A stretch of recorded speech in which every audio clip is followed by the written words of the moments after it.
Bonsoir tout le monde, bienvenue à ce Jeudi Académie, ce cours spécial sur la volonté de Dieu. On va avoir une première partie ce soir, puis la deuxième et dernière partie la semaine prochaine. Donc, c'est un privilège que j'ai de remplacer Pasteur Serge pour ces deux jeudis soirs. Je n'en prendrai pas une habitude, inquiétez-vous pas. Donc, Pasteur Serge est en vacances, puis ça va lui faire du bien d'être reposé à la maison. Donc, vous avez les notes. Je vais ouvrir en prière, puis ensuite de ça, on va entrer dans les notes qu'on a ce soir. Puis, n'hésitez pas à prendre à la volée pendant le cours les notes que vous voulez, ce qui vous inspire. Prions ensemble. Père éternel, je veux te remercier pour cette soirée. Ce temps où on va passer dans ta parole pour parler de ta volonté. Et donne-nous inspiration, direction, que ton Saint-Esprit vienne illuminer nos cœurs, nous donner l'intelligence pour comprendre et que ce soit au travers des notes, au travers de ta parole, Seigneur Dieu, ou de différents partages, échanges qu'il y aura ce soir, viens nous animer par ton Saint-Esprit. Viens nous donner une révélation précise de ta volonté d'une façon personnelle. Il y a sûrement des gens qui viennent avec des questions, avec un désir de savoir ta direction, Seigneur Dieu. Utilise toutes choses ce soir pour parler et bénir ton peuple. Donne-moi ton onction et ta sagesse et qu'avec dynamisme, autorité, avec sagesse, que je puisse enseigner ce soir pour ta gloire. Amen. Amen. Je commence avec ce texte dans l'Évangile de Jean, au chapitre 4, verset 34, où Jésus dit ma nourriture est de faire la volonté de celui qui m'a envoyé et d'accomplir son œuvre. Et vraiment, c'est un beau texte parce qu'il n'y a rien de plus satisfaisant puis de plus gratifiant que de faire la volonté de Dieu.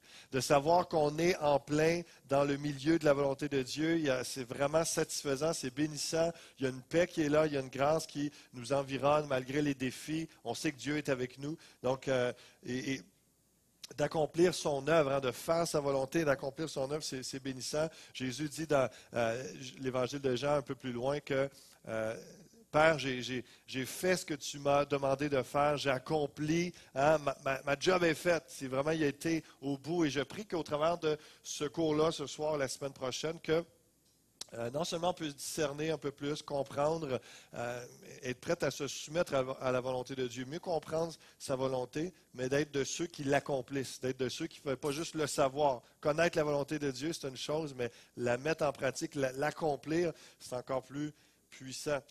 Et je pose la question d'entrée de jeu ce soir, quelle est votre nourriture? Quelle est votre nourriture? Qu'est-ce qui vous nourrit? Qu'est-ce qui vous motive?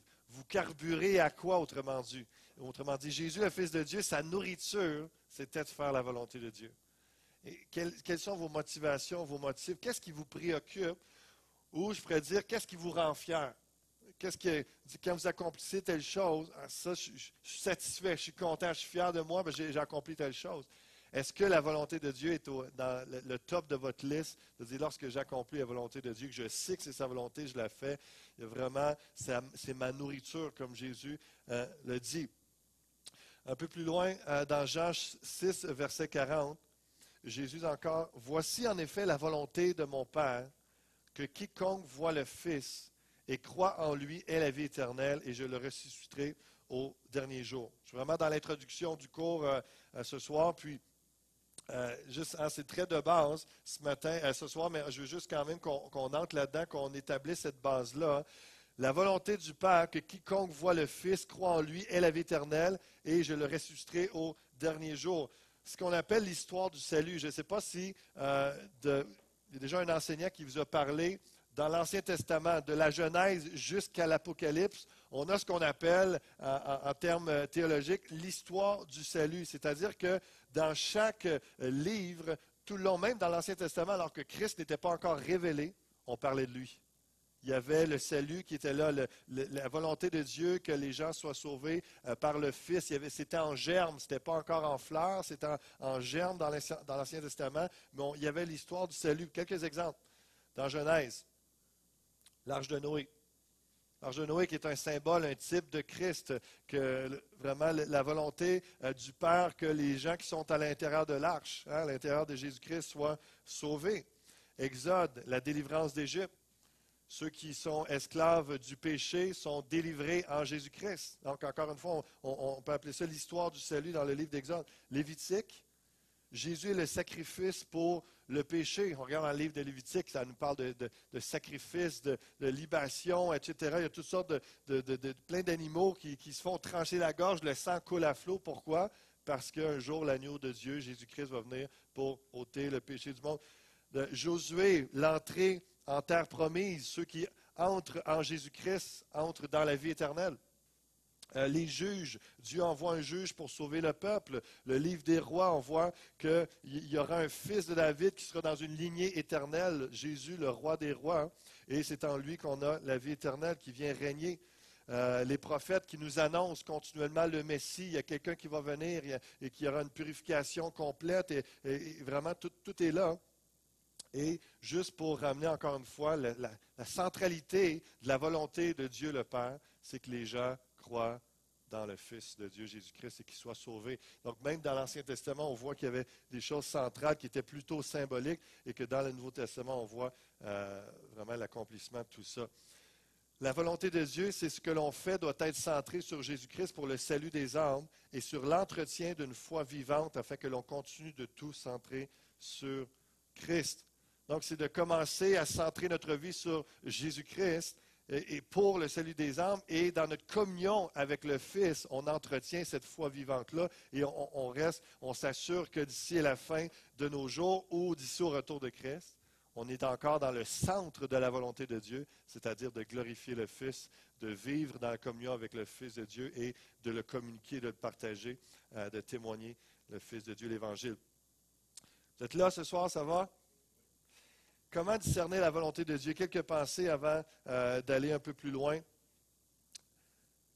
Comment discerner la volonté de Dieu? C'est quelque chose qu'on veut toujours savoir. Qu'est-ce que Dieu veut? Qu'est-ce que dans telle circonstance? Il y aura, la semaine prochaine, on va parler un petit peu plus de la volonté spécifique de Dieu, mais quelques pensées déjà en introduction ce soir. Comment discerner la volonté de Dieu? Une vie de consécration, évidemment, régulière et constante dans le jeûne, la prière et l'étude de la parole de Dieu nous permettra de distinguer la volonté de Dieu. Ça, c'est de base, mais quand même, il faut le faire. Il faut le vivre. Il faut être dans cette communion-là avec le Fils de Dieu, avec le Saint-Esprit, dans le jeûne, la prière et l'étude de la parole. D'autres pensées, comment discerner la volonté de Dieu? Dans certaines circonstances également, la volonté de Dieu sera révélée par les conseils d'un homme ou d'une femme sage qui est inspiré par Dieu ou par des circonstances incontrôlables pour l'humain. C'est ce qu'on appelle, des fois on cherche la face de Dieu, on prie pour quelque chose, une situation, un projet, puis là, la porte se ferme. On en conclut que dans la volonté de Dieu, il a fermé la porte, c'est comme ça. Certains vont parler de feu rouge, feu vert. On prie pour quelque chose, on prie Seigneur ce que tu veux, telle situation, tel projet, ou peu importe quelle est la requête.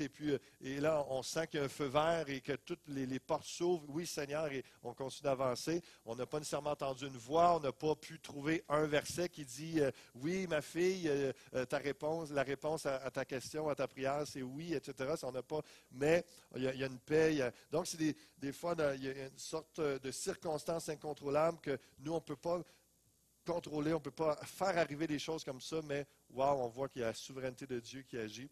Ou il y a l'exemple de la Troison avec Gédéon qui nous parle des confirmations que Dieu peut donner. Je crois que ce n'est pas quelque chose nécessairement qu'il faut toujours, parce que c'est un peu par incrédulité ou par insécurité que Gédéon fait ça, mais quand même, on voit que Dieu marche par confirmation régulièrement lorsqu'il y a des choses particulières dans notre vie, quelque chose de sérieux. Non seulement il va parler dans nos cœurs d'une façon prophétique, le Saint-Esprit nous parle, la base de la parole de Dieu, les principes de la parole nous confirment que ça a du sens, ça se peut que Dieu veuille ça, et là, il peut y avoir des confirmations par des gens autour de nous. Juste, si on prend l'exemple de la fusion des églises, ça a commencé dans un temps de jeûne et prière, ce que Dieu m'a parlé, puis ensuite de ça, dans la conclusion d'un temps de jeûne et prière avec d'autres pasteurs, quelqu'un qui vient me voir, puis me donne une parole prophétique qui confirmait d'aller dans le sens de la fusion, puis ça m'a montré que la porte était ouverte, que le feu était vert, et puis il y avait une confirmation prophétique. J'ai été rencontré par Pasteur Serge, puis ça l'a déboulé à présenter ça à l'Assemblée, etc. Puis on est un an plus tard déjà, la fusion est faite. Et puis, donc, Les confirmations aussi qui nous aident à discerner la volonté de Dieu. Donc, comme j'ai dit tantôt, ce n'est pas des choses que personnellement je cherche à demander à Dieu des signes, mais c'est des choses qui arrivent ou parfois juste pour un don spirituel, une prière, on est dans une réunion de prière, des fois c'est comme ça vous a sûrement déjà arrivé, ça bouge, il y a quelque chose qui bouillonne en dedans de vous, puis vous sentez que Dieu veut que vous vous donniez une parole, mais là, vous n'êtes pas tellement certain. Là, vous attendez comme qu'il y ait quelqu'un qui dise quelque chose que, quelqu'un avant vous prie, puis là, il dit quasiment, il vous introduit la prière ou la parole à donner, puis là, vous avez votre confirmation, et là, vous mettez à ouvrir la bouche, puis vous parlez. Donc, ça peut être des différentes circonstances comme ça où on voit la confirmation de Dieu dans sa volonté. Donc, ce soir, 4 concepts de la volonté de Dieu. On commence avec les 2 premières, la volonté souveraine et la volonté morale. On va regarder ça ensemble. Et la semaine prochaine, la volonté spécifique et la volonté du libre choix. Ces 4 concepts deviendront 4 étapes de maturation dans nos vies.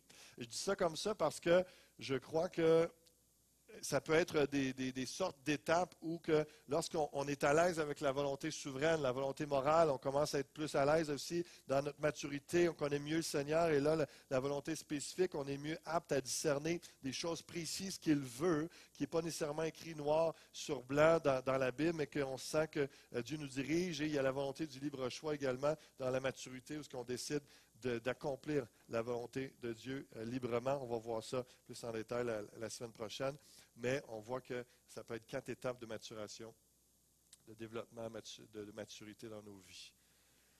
Si vous êtes prêts, on va aller avec la volonté souveraine. Et j'aimerais de temps à autre certains versets vous faire participer. S'il y en a qui ont leur Bible, j'aimerais que quelqu'un prenne Matthieu chapitre 10, verset 29.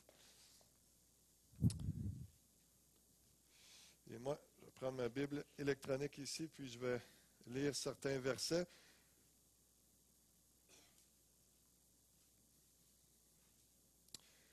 Donc, moi, je vais commencer la lecture avec Proverbe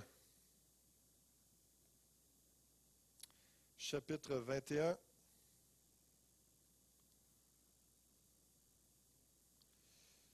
je vais me mettre en français, ça va aller mieux. J'aime ça, j'ai l'opportunité d'écouter la Bible. Je pèse un bouton, puis la Bible parle, puis je la mets des fois en anglais pour pratiquer mon anglais. Proverbe 21, verset 1. Le cœur du roi est un courant d'eau dans la main de l'Éternel. Il l'incline partout où il veut.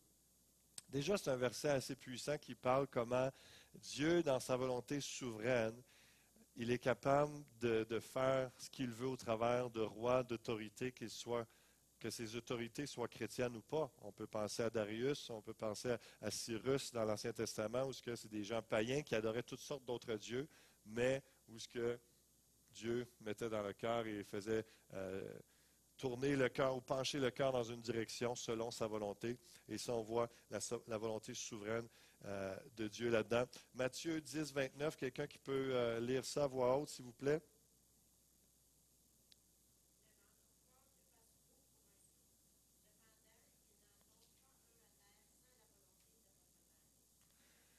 Merci. Imaginez, Dieu, il est au courant. Il est puissant, là, notre Dieu. Il est dans sa souveraineté. Il est même capable de gérer dans sa volonté le nombre de moineaux qui tombent à terre, qui meurent. Donc, on peut juste être fortifié dans notre foi, de se rappeler que Dieu est au contrôle, Dieu est souverain, il est puissant. Romains chapitre 9, je vais lire les versets 15 à 21. Il dit à Moïse, je ferai miséricorde à qui je fais miséricorde, et j'aurai compassion de qui j'ai compassion. Ainsi donc, cela ne dépend ni de celui qui veut, ni de celui qui court, mais de Dieu qui fait miséricorde. Car l'Écriture dit à Pharaon, je t'ai suscité à dessein pour montrer en toi ma puissance, et afin que mon nom soit publié par toute la terre. Ainsi il fait miséricorde à qui il veut, et il endurcit qui il veut. Tu me diras, pourquoi blâme-t-il encore? Car qui est-ce qui résiste à sa volonté? Ô homme, toi plutôt, qui es-tu pour contester avec Dieu? Le vase d'argile dira-t-il à celui qui l'a formé, pourquoi m'as-tu fait ainsi? Le potier n'est-il pas maître de l'argile pour faire avec la même masse un vase d'honneur et un vase d'un usage vil? encore une fois, on voit que dans la souveraineté, dans sa volonté, il a pu endurcir Pharaon, il a pu faire ce qu'il a voulu. Et j'aime bien l'interprétation que je lisais d'un certain commentaire dans un théologien par rapport à cette idée-là, où ce que, par rapport à Pharaon, comme dans la compréhension que Dieu est capable d'endurcir des cœurs, capable de faire ce qu'il veut avec un cœur, etc. Il est souverain et c'est lui qui nous forme comme un vase tel il le veut. Et comment est-ce qu'on peut comprendre ça? Ce n'est pas nécessairement que ces gens-là sont complètement des marionnettes et puis Dieu fait ce qu'il veut, etc. Et donc, où est la foi, où est l'obéissance, où est la désobéissance dans tout ça? Si on regarde dans les premiers chapitres de Romains, versets 24, 26, 28, il y a cette mention-là où ce que Dieu laissa l'être humain à ses sens réprouvés. Et là, ils se mettent à commettre toutes sortes de péchés. Donc, c'est une façon de voir et d'entrevoir comment Dieu, dans sa souveraineté, c'est que tout simplement, c'est pas que la personne voudrait faire le bien, puis finalement, Dieu endurcit son cœur pour qu'il fasse le mal, puis là, pauvre gars, il est damné. Non, c'est plus en réalité que Dieu se retire de cette personne-là et ne met plus de circonstances autour de lui, de faveur, de grâce, pour que son cœur se penche, et parce que cette personne-là, laissée à elle-même, s'endurcit et se met à désobéir, à commettre le péché. Si on regarde par rapport justement dans Romains 1, ça parle de l'homosexualité, ça parle des gens qui adorent la créature au lieu du Créateur, et Dieu s'est retiré. Donc, on peut mijoter à ça, dans ce sens-là, par rapport à la souveraineté, la volonté souveraine. Dans le même sens, Romains chapitre 11, verset 33 à 36.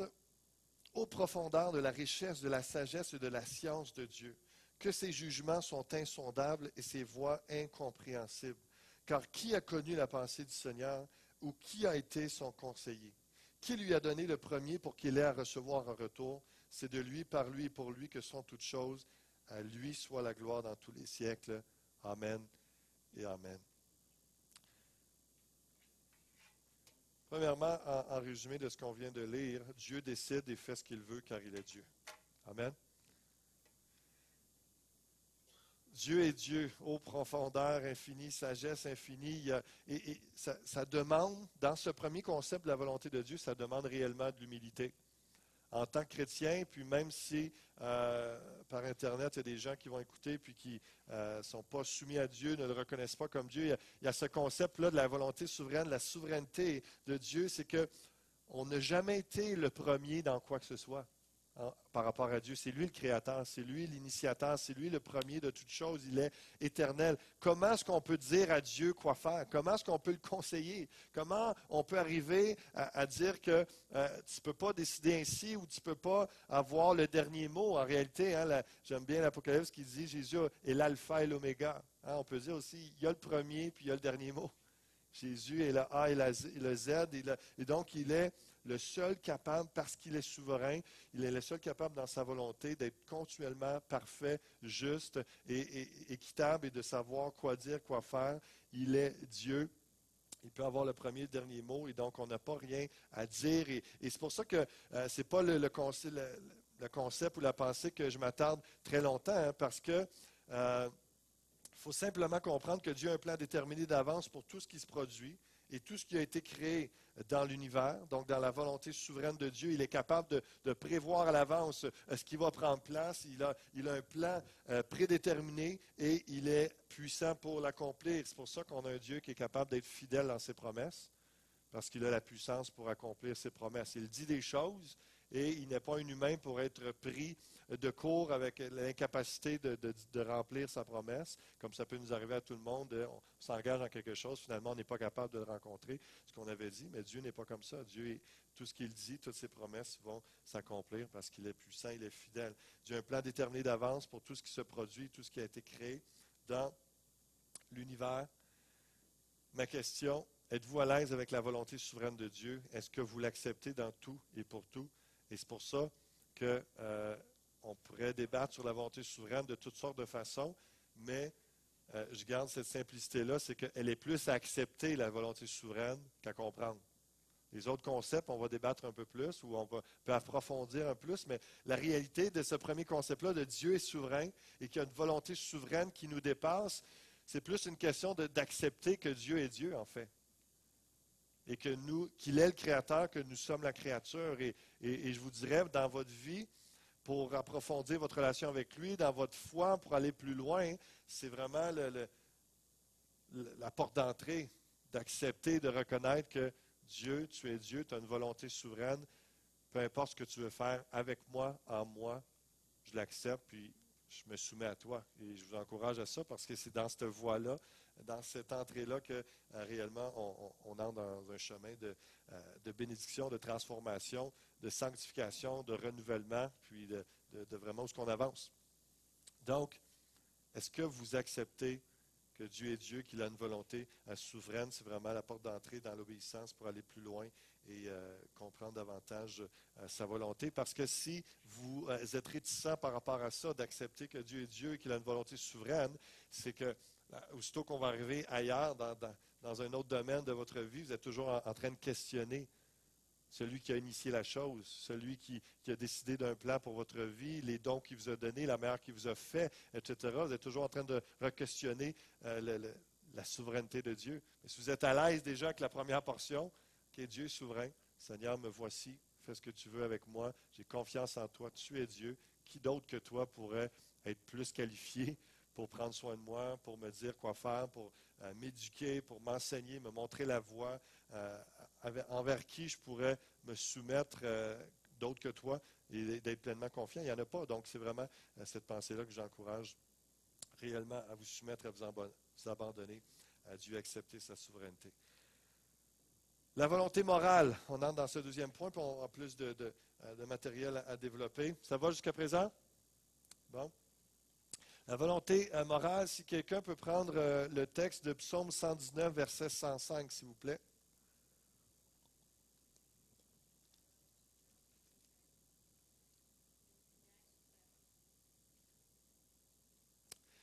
Merci. Avez-vous déjà réfléchi sur ce texte-là? Tu veux-tu le relire à voix haute, fort, s'il vous plaît?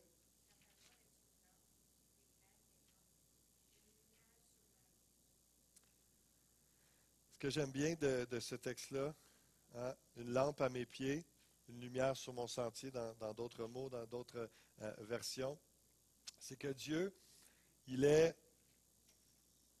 nous montre sa volonté où il nous éclaire comme une lampe à nos pieds. Sa parole est une lampe à nos pieds, c'est-à-dire que pour nos choix, nos décisions d'aujourd'hui, quotidiennes, à court terme, où est-ce que mon prochain pas va se mettre, il est une lampe à mes pieds. Pour savoir là, dans l'instant présent, dans le aujourd'hui, là, dans le quotidien, Seigneur, qu'est-ce que tu veux? Quelle est ta direction? Comment? Il est une lampe à mes pieds. Sa parole est une lampe à mes pieds. C'est pour ça que c'est bon de le savoir. Ça nous aide énormément dans les décisions qu'on va prendre et comment on va se comporter. On va vivre dans le aujourd'hui, dans le présent. Il est une lumière sur mon sentier. La parole de Dieu est également celle qui va nous diriger pour les décisions à prendre qui s'en viennent, pour des décisions de vie, d'engagement. Quand vous avez décidé de vous marier, le choix de votre carrière, tout ça, vous avez été influencé.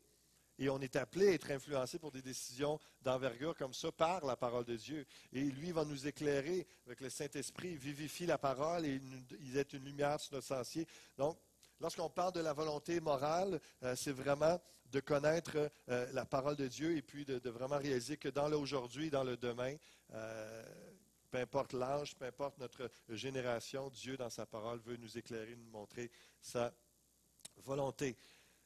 Proverbe, chapitre 1, les versets 1 à 6 nous disent, Proverbe de Salomon, fils de David, roi d'Israël, pour connaître la sagesse et l'instruction, pour comprendre les paroles de l'intelligence, pour recevoir des leçons de bon sens, de justice, d'équité et de droiture, pour donner aux simples du discernement, au jeune homme de la connaissance et de la réflexion, que le sage écoute et il augmentera son savoir, et celui qui est intelligent acquérera de l'habileté.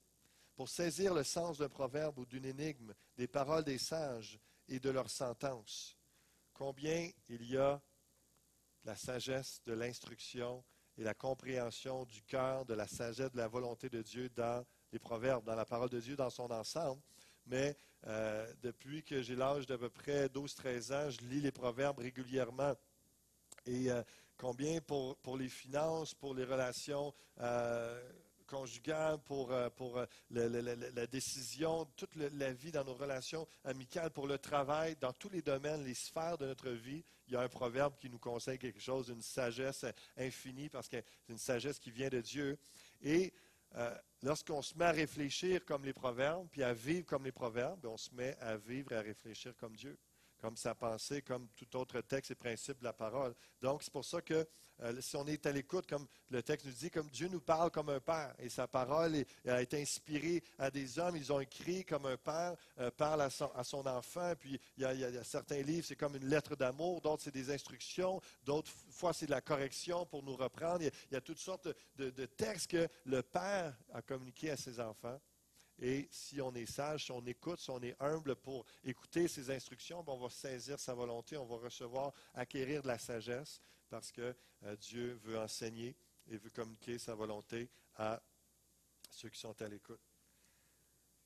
2 Timothée, chapitre 3, un texte classique, vraiment intéressant aussi. 2 Timothée, chapitre 3, verset 14.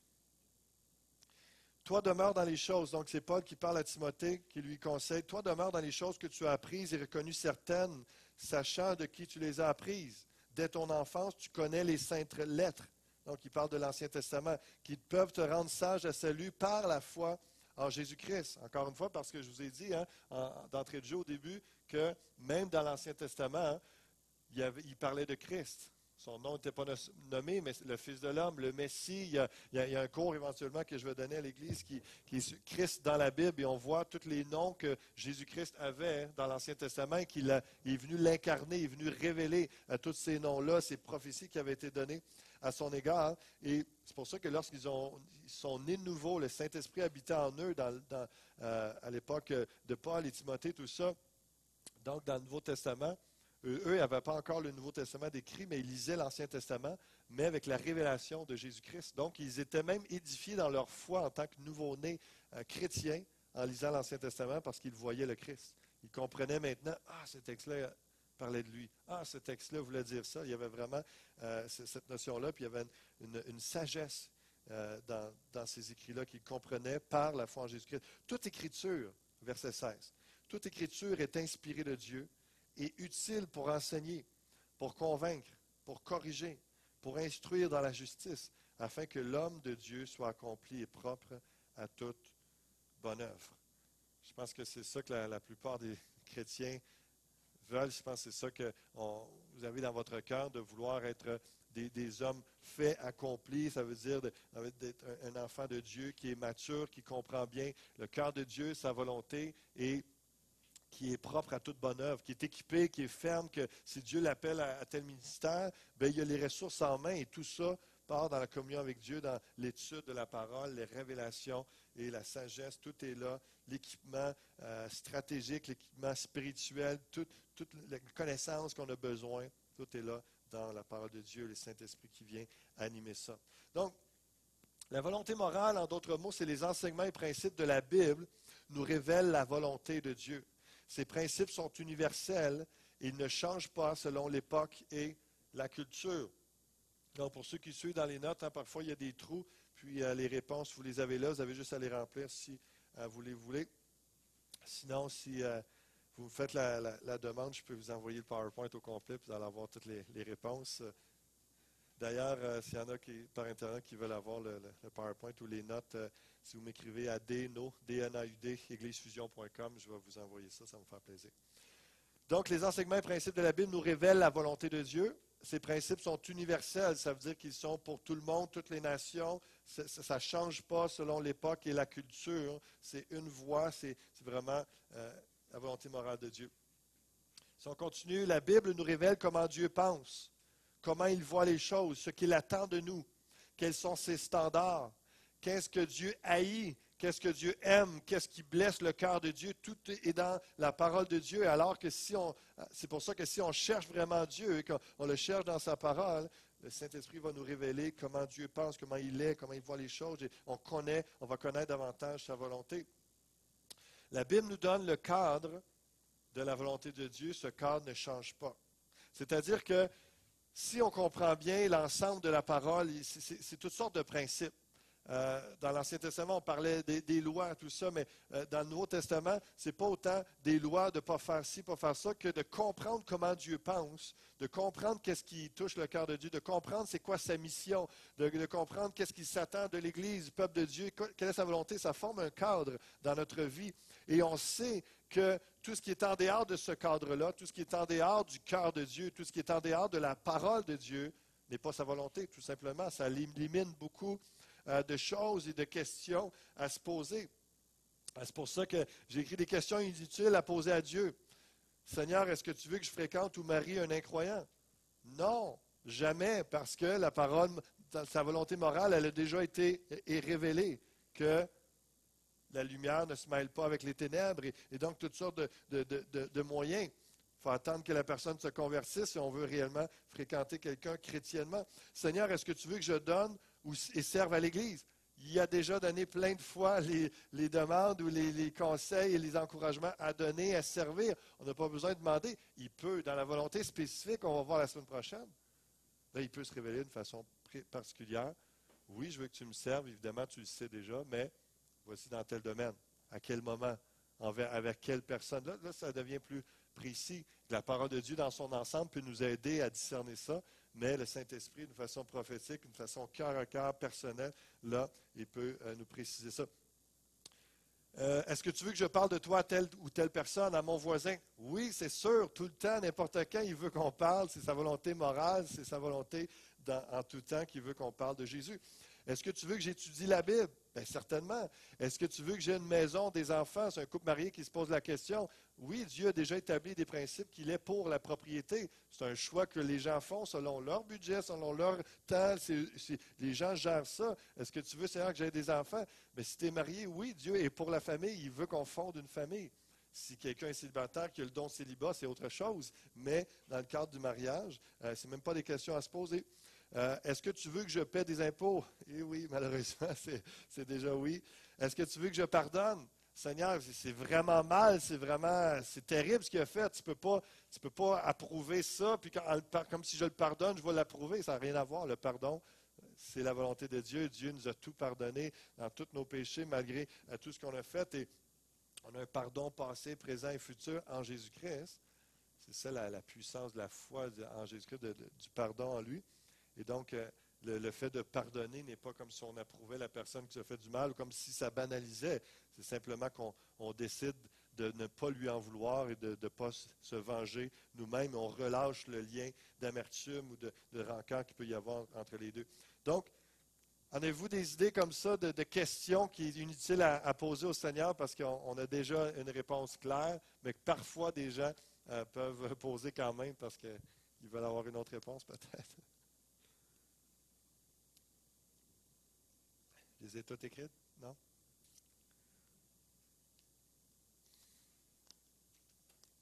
Ça ne vous vient pas, mais il y en a plusieurs. Et c'est juste pour nous faire réfléchir au fait que parfois on s'attend à une volonté spécifique sur quelque chose qui est général, que Dieu n'a pas besoin de mettre son doigt ou d'écrire sur un mur sa réponse, parce que dans la parole de Dieu, vous allez trouver sa réponse.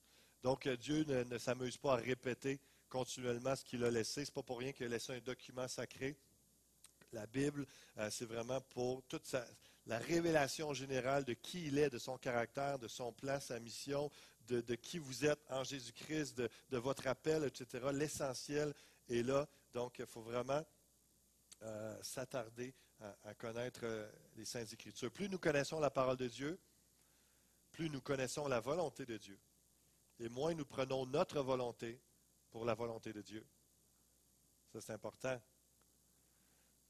Si ce n'est pas en lisant, en étudiant, c'est en écoutant beaucoup la parole. Aujourd'hui, sur Internet, il y a plein de possibilités, ne serait-ce qu'au-delà du site Église Fusion. Il y a Il y a plein de bons sites que vous pouvez entendre, écouter.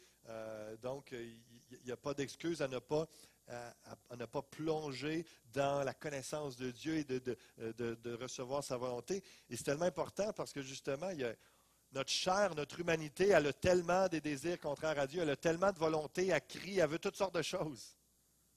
Et c'est seulement en connaissant la parole de Dieu, la volonté de Dieu qu'on peut discerner, de dire, ah non, ça c'est vraiment contraire à Dieu. Je n'essaierai pas de me laisser influencer ou je ne me ferai pas avoir. Là, ça c'est ma volonté, c'est ma chair. On peut plus facilement du moins discerner qu'est-ce qui est de Dieu, qu'est-ce qui ne l'est pas, lorsqu'on connaît sa parole comme il faut.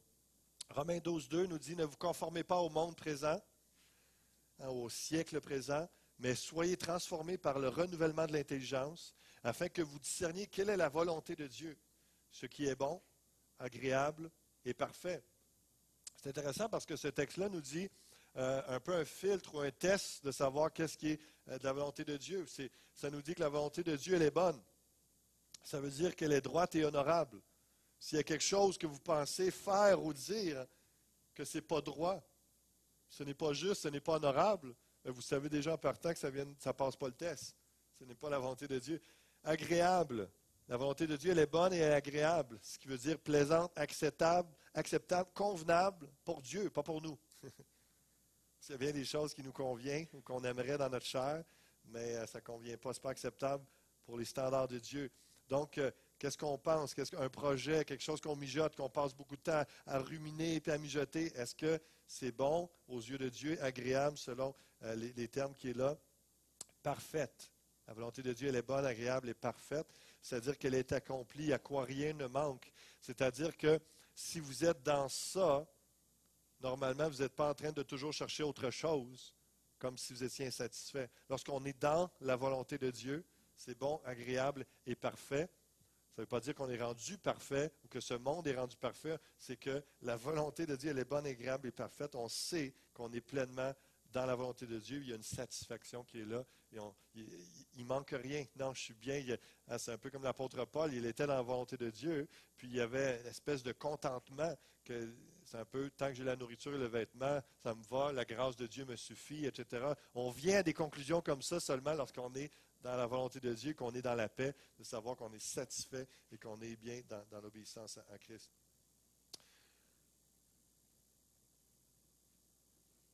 Dieu a délégué des responsabilités à l'homme. Vous connaissez bien probablement le texte de Genèse chapitre 1, verset 28. Vous allez voir où je m'en vais avec ça. Dieu les bénit, Dieu leur dit, soyez féconds, multipliez-vous, remplissez la terre et soumettez-la. Dominez sur les poissons de la mer, sur les oiseaux du ciel et sur tout animal qui rampe sur la terre. Donc, selon Genèse, l'être humain a des responsabilités spirituelles, familiales, sociales, économiques et environnementales. Dans quelques instants, je vais vous demander de vous dégourdir un peu en me donnant des exemples. On va essayer de trouver 5 exemples de chacune de ces sphères-là où Dieu a donné des responsabilités à l'être humain, dans sa volonté morale, dans sa parole, et qu'on puisse se donner des exemples ensemble. Et je vous parle des responsabilités de l'homme données dans la création, Genèse 1, 28, qui est encore bon aujourd'hui en passant. On est encore des créatures de Dieu. Genèse 1, 28 nous dit que dominer sur toute la terre. Je vous place là et les animaux, les arbres, tout ce qui vous entoure vont vous servir. Ils vont être là, vous allez en prendre soin, ils sont là pour vous. Et donc, ce n'est pas les animaux qui dominent, ce n'est pas rien, ce n'est pas la nature qui dicte qu'est-ce qu'il y en est, c'est l'être humain qui est appelé à gouverner sur la terre sous le mandat divin, sous le mandat de Dieu. Dieu a créé l'être humain à son image. Une des façons qu'on le voit, c'est que c'est l'être humain qui est boss, si on veut, sur la terre. C'est pas le chien, c'est pas les bœufs, c'est pas eux autres, c'est pas les arbres qui dictent qu'est-ce qu'il y en est, comment la société va se comporter. C'est les êtres humains qui sont dans le gouvernement, et Dieu l'a voulu ainsi, dans le gouvernement selon son gouvernement. Et donc, c'est pour ça qu'il est essentiel de connaître la volonté morale de Dieu, parce qu'il nous a soumis, il nous a délégué certaines responsabilités. Lorsque votre patron vous dit tu vas, mettons, il dit, Pierre, tu vas faire tel ouvrage, je te délègue mon autorité en telle dimension, tu vas aller rencontrer ces personnes-là, voici ta liste de tâches, je veux que tu fasses ça, ça, ça, ça, comme ça, et puis, mais c'est toi qui le fais, je te délègue, je ne serai pas là, c'est toi qui es là, puis tu es en contrôle de cette situation, vas-y, fonce, tu es responsable. Qu'est-ce qui arrive, c'est que cette personne-là entre en poste et rentre dans la fonction que le boss lui a donnée et est responsable des sphères et des tâches, des charges que le boss lui a données. Il sait la volonté de son boss, de son patron, et maintenant il est appelé à l'accomplir. Donc il est dans un cadre, si on veut, et puis il doit fonctionner là-dedans. L'être humain, le chrétien, né de nouveau, c'est la même chose. En Jésus-Christ et dans sa parole, on sait ce que Dieu veut dans son cadre moral. Il nous a délégué des responsabilités et maintenant, c'est à nous de prendre nos responsabilités, d'être obéissants et de foncer. Et c'est pour ça que dans bien des domaines, on ne peut pas lever la tête et puis commencer à critiquer Dieu puis demander pourquoi tu n'as pas intervenu dans telles circonstances. Parce qu'il nous a déjà dit, c'est toi qui vas intervenir. Je t'ai déjà donné l'équipement nécessaire. Il y a des choses qu'on ne peut rien faire. Il y a des choses qu'on est complètement, et là, la souveraineté de Dieu qui intervient. Mais il y a bien des dimensions spirituelles, familiales, sociales, économiques et environnementales qu'on s'attend que Dieu nous dicte sa volonté ou qu'il agisse dans sa puissance, alors que c'est nous qui sommes appelés à faire ce qu'il nous demandait. Mais des fois, c'est comme si on veut se décharger de nos responsabilités. Puis là, Dieu fait tout à ma place. Non. Donc, on va essayer de discerner ça ensemble. Est-ce qu'il y en a qui sont partants? On va essayer d'en trouver au moins 5 dans chacun des domaines. On va pas mal conclure avec ça ce soir. On peut prendre quelques minutes ensemble là-dessus. Des responsabilités spirituelles. Qu'est-ce qui vous vient? Être en relation avec Dieu. Merci. Annoncer le salut. Enseigner à nos enfants.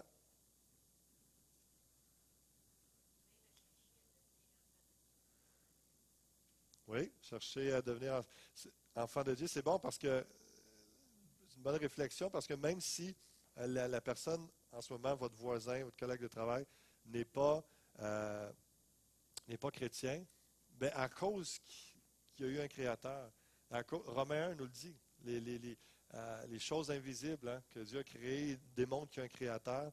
Donc, il y a déjà une responsabilité du fait de se poser la question d'où il vient, pourquoi il y a tout ça. Donc, il y a une quête, et là, ça prend des êtres humains autour de lui, des chrétiens, qui vont le guider. Mais déjà, il y a une quête qui est là, et même la Bible dit que la pensée de l'éternité est dans le cœur de l'homme.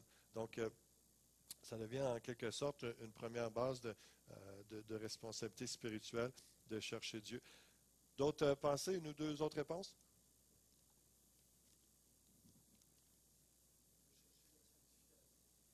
Oui, rechercher la sanctification. On pourrait dire, en d'autres mots, rechercher à être semblable à Christ, à se laisser transformer par lui, par le Saint-Esprit. D'autres réponses qui brûlent sur vos lèvres? Pardon? Tailler nos comptes? Oui, on s'est rendu là, mais on pourrait dire, si on l'est spirituel, ça pourrait simplement de dire la générosité financière à l'Église, de donner. Ça peut rentrer en économique aussi ou spirituel. Je vous dirais, une des choses qu'il faut comprendre, la responsabilité spirituelle, combien de fois Dieu démontre qu'il est un Dieu jaloux et qu'on est appelé à l'adorer lui seul. Donc, notre responsabilité en tant qu'enfant de Dieu, c'est d'adorer Dieu. Donc, on sait que sa volonté, c'est qu'on l'adore et, par la même occasion, qu'on n'adore aucun autre Dieu. Donc, c'est pour ça que même Jésus, lorsqu'il vient incarner Dieu, il parle, choisissez, vous ne pouvez pas adorer Dieu et Mammon, donc le Dieu argent. Et c'est pour ça que dans la responsabilité spirituelle, il faut vraiment s'assurer dans la priorité d'adorer Dieu seulement et aucun autre Dieu, qu'il n'y ait rien qui prenne la place de Dieu, il n'y a rien qui soit entre les deux.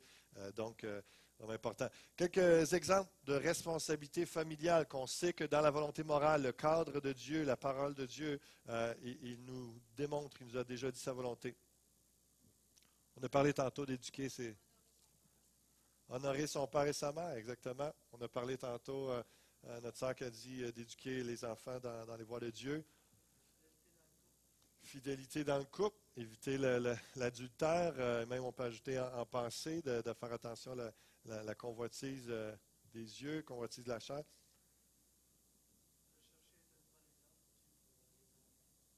Absolument, parce que dans l'éducation, c'est au-delà de juste ce qu'on dit, c'est surtout de ce qu'on démontre. Hein. Très bon. Les liens familiaux, de tisser ou les liens familiaux. On peut penser aussi quand la Bible dit que celui qui ne prend pas soin de sa propre famille est pire qu'un infidèle. Donc, ça, c'est assez intense aussi de réaliser. Aujourd'hui, beaucoup se désengagent et puis envoient les parents ou les grands-parents ou quelqu'un de malade. On décharge puis on donne ça au gouvernement, à la société, etc. Puis, dans certaines circonstances, c'est correct. Là, c'est pas que, mais juste de dire que est-ce qu'on peut faire quelque chose pour un membre de notre famille ou nos parents et tout ça? Donc, il y a une certaine responsabilité financière, spirituelle, quelconque, de prendre soin. Donc, dans nos responsabilités familiales, on sait que Dieu le veut, qu'on prenne soin de notre famille. Oui, très bon. C'est excellent. C'est effectivement de prendre pour être sûr peut-être à la caméra, que c'est pour ça que je répète en passant là, ce que vous dites, de résumer. Donc, de prendre le rôle que Dieu nous a donné dans le foyer, dans le couple, l'homme, le chef du foyer. Donc, tout ça, c'est de respecter ça. On sait ce que Dieu veut, ce qu'il a établi comme ordre familial. Très bon. Les responsabilités sociales. Quelques exemples de responsabilités sociales dans la société, les gens qui nous entourent. Pardon? Oui, on peut le rentrer là-dedans aussi.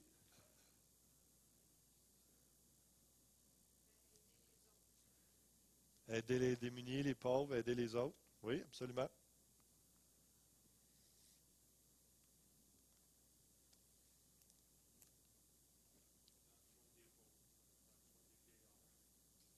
Prendre soin des vieillards. Là. Ça rentre dans la veuve et l'orphelin. Les amis, où ce que Dieu nous parle de prendre soin des gens dans le besoin, les nécessiteux, la veuve et l'orphelin. Être une lumière. Oui. D'autres réponses?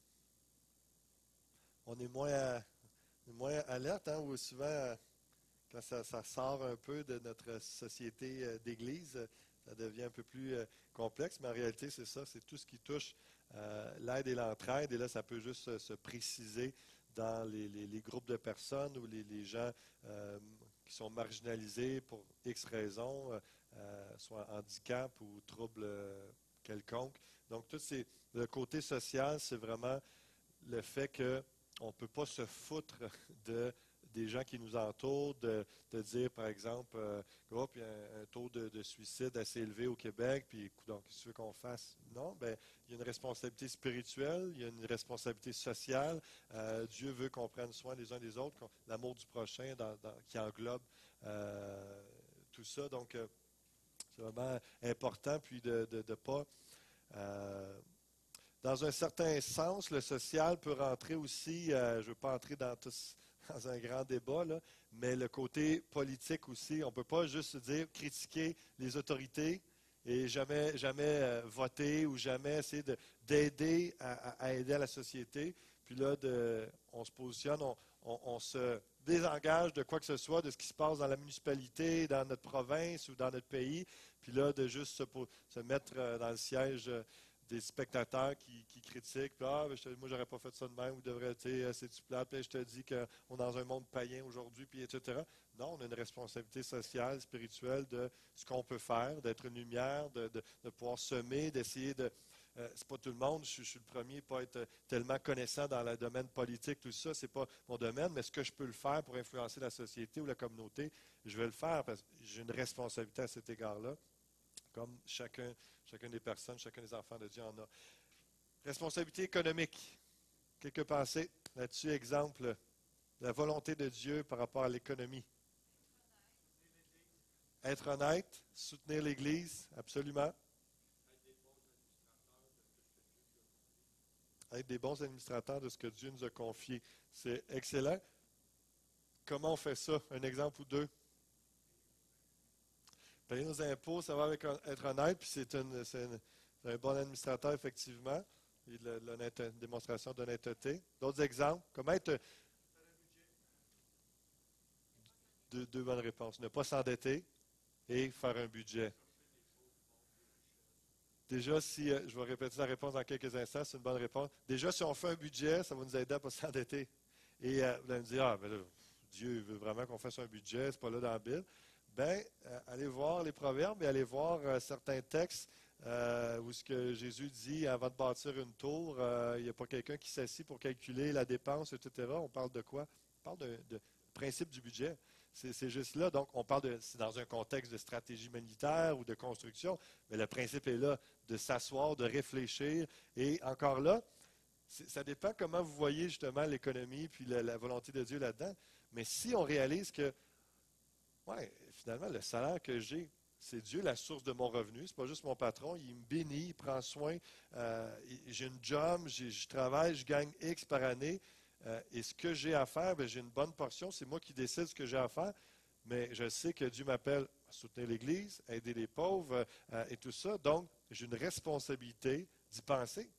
Je ne peux pas juste me laisser aller comme ça. Puis, donc, j'ai une responsabilité de m'assurer que mes comptes sont payés, m'assurer que j'ai bien budgété mes affaires, que j'investis là où je dois investir, etc., etc.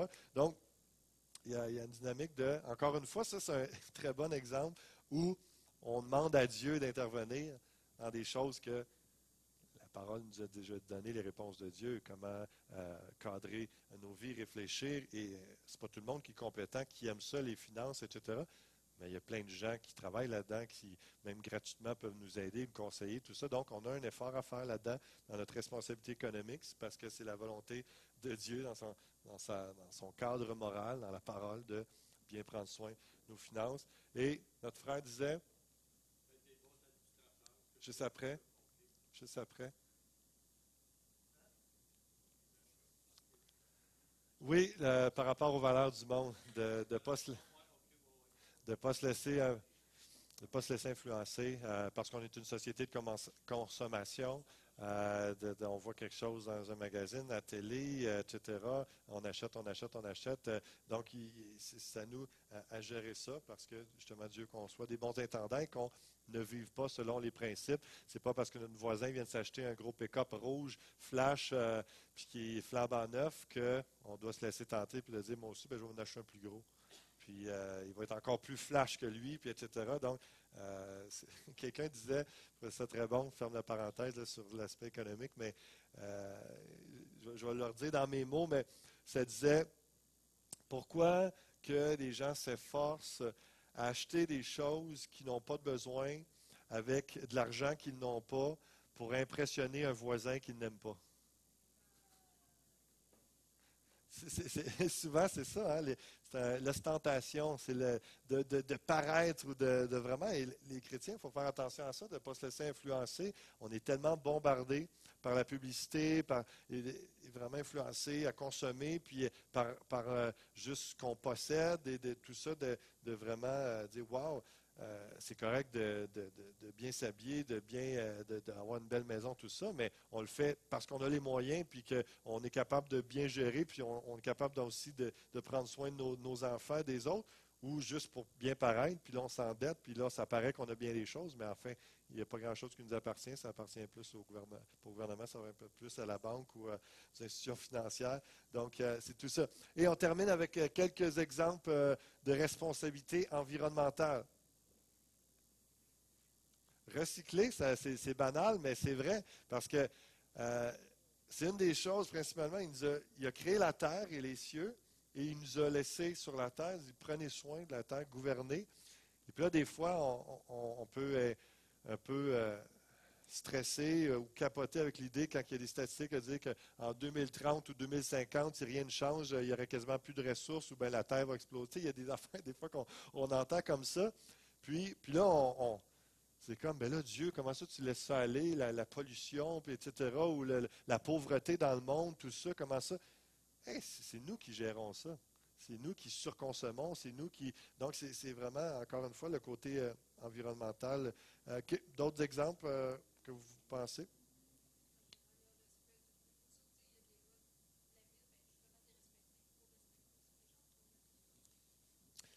peut penser, par exemple, à, que soit, est-ce que tu veux dire, comme par exemple l'utilisation de l'eau ou ouais, dans les lois municipales, il y a toutes sortes de choses, des fois, par rapport au bruit qui touche un peu la responsabilité sociale, de respecter nos voisins par amour du prochain, etc. Mais environnemental, pardon, environnemental aussi, de ne pas jeter notre peinture dans le fossé, de vider ça n'importe où, etc., etc. Donc, parce que, en bout de ligne, c'est nous qui allons souffrir, notre santé, la santé des autres générations après nous. Puis là, à un moment donné, quelqu'un va dire, mais là, Dieu, comment ça que... Puis finalement, c'est des êtres humains qui n'ont pas pris certaines responsabilités. Ils savaient que Dieu voulait qu'on prenne soin de cela. Oui, gérer nos transports, oui. Éviter la consommation d'essence inutile. Excuse-moi. Vas-y, Guy. C'était-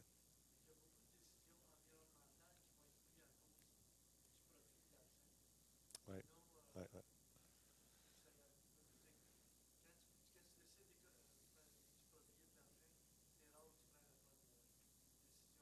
exact.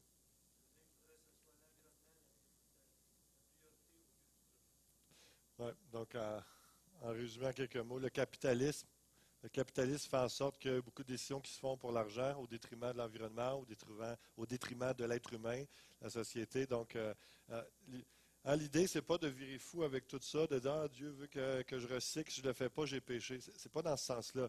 Mais c'est plus dans le sens que on sait que Dieu nous a donné des responsabilités et ne lui mettons pas sur le dos les choses qui sont de notre ressort et par des petits gestes, des petites paroles, des fois, on peut être réellement plus mature dans la façon qu'on agit, une façon, être de bons citoyens aussi, être un meilleur témoignage en bout de ligne et donc connaissant la volonté morale de Dieu. Oui, oui.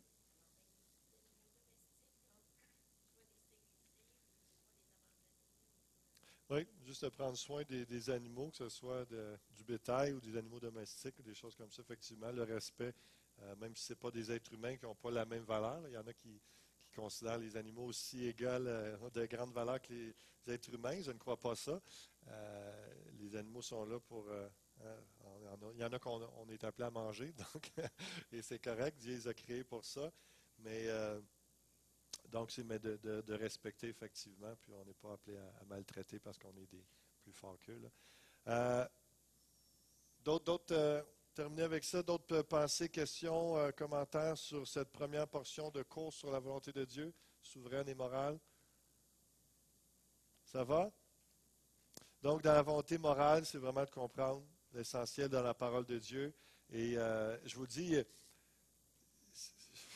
je vais dire un chiffre comme ça, mais peut-être 75% de notre vie, de nos décisions, de la façon qu'on se comporte, de ce qui va nous influencer, pardon, dans le quotidien, ben, doit venir de la parole de Dieu et on sait qu'on est dans la volonté de Dieu en étudiant bien la parole. Je vous dirais, je peux me tromper, là, c'est juste un chiffre pour vous dire un grand pourcentage de notre vie.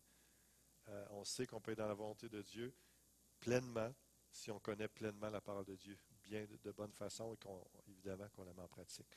Donc, je vous encourage, de toute façon, vous êtes là à bonne place, là, vous êtes à Jeudi Académie pour étudier la parole, donc je vous félicite et je vous encourage à continuer ainsi. Et la semaine prochaine, on va voir la volonté spécifique, donc ça va être intéressant de voir le rôle du Saint-Esprit et le côté prophétique dans la volonté de Dieu et dans le quotidien et tout ça. Et puis la volonté du libre choix. Est-ce que l'être humain a le choix de certaines choses et puis par rapport à la souveraineté de Dieu, dans ça, on va regarder ça ensemble. Que Dieu vous bénisse. À la semaine prochaine.